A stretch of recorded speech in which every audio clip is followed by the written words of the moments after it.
There are so many ways that you can solve your procrastination, and yet people don't do any of them. You have to see that people do not have any strategies to combat this resistance, this procrastination, this laziness. They do not have any strategies. They just expect that to go away.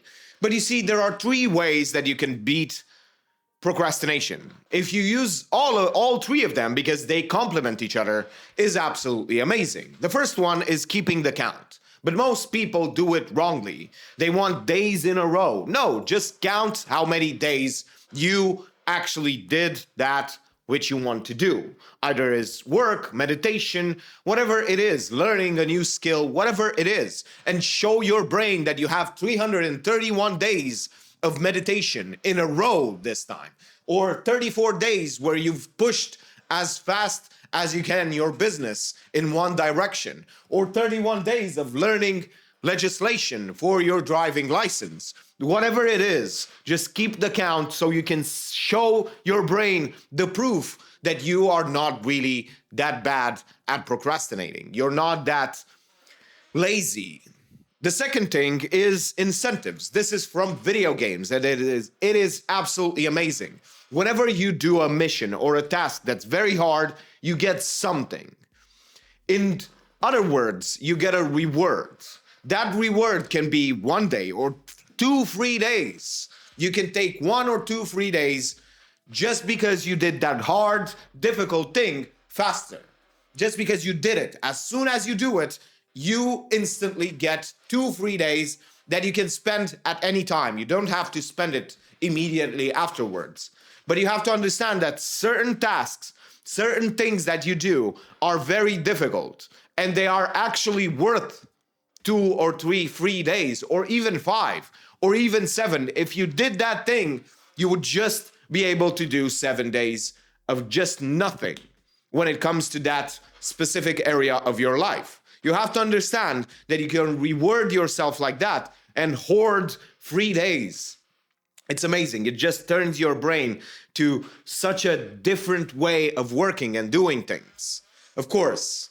And let's really talk about the last one, which is very important. If you do the first two, they are absolutely amazing. They're gonna just transform the way you work. They're just going to have so much effects upon your life. But you have to understand that the last one is the one that actually matters the most.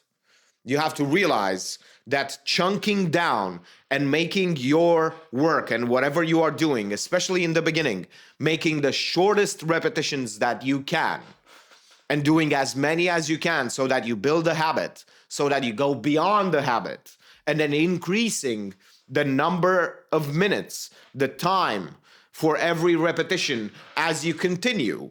But you have to realize that you have to really hold back when it comes to increasing the time, because it counts. Every repetition counts, and it is so important to actually realize that the only thing that matters is the repetitions. It's so important that people do not understand how momentum and actually building habits, of course, going beyond the habit, beyond the 38 repetitions. But you have to realize that you can do 38 repetitions in 1 day if you want.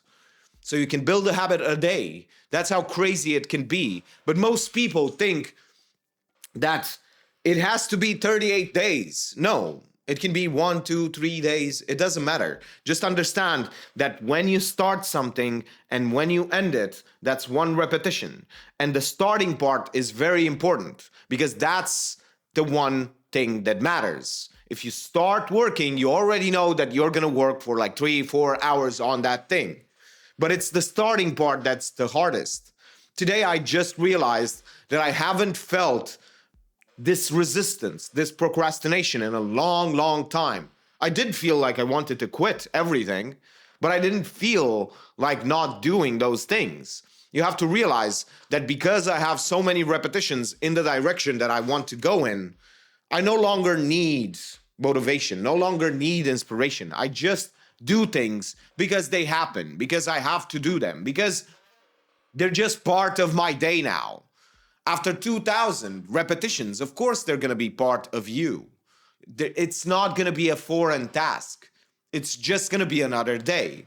That's what it means. But you have to keep count and really show your brain that you can be consistent. So you have the proof to show your brain, look, in 99% of the time, I do my job. I do what it's right. You don't have to be perfect. Even 80% is better than 0, than 50. Doesn't matter. Just hold the count. The more you hold the count, the easier it is for your brain to realize how much proof you have. Because if you don't keep the count, it doesn't matter how many days in a row you worked. It doesn't matter how many times. It only matters that today you don't want to do it. Because your brain is like, oh, we're lazy again. We're procrastinating again. And you don't have that free day that you kept for like 2 weeks to actually spend today and not feel bad about yourself. That's how great it is. It just eliminates this idea, these bad emotions that we have around work, around the things that we want to do. Because now you can actually have tasks that give you free days. And you can actually be lazy and procrastinate because you know you did something that was so valuable that it was actually giving you 2 free days. It was like you did that day 3 days of work, because that's how hard and important that task was.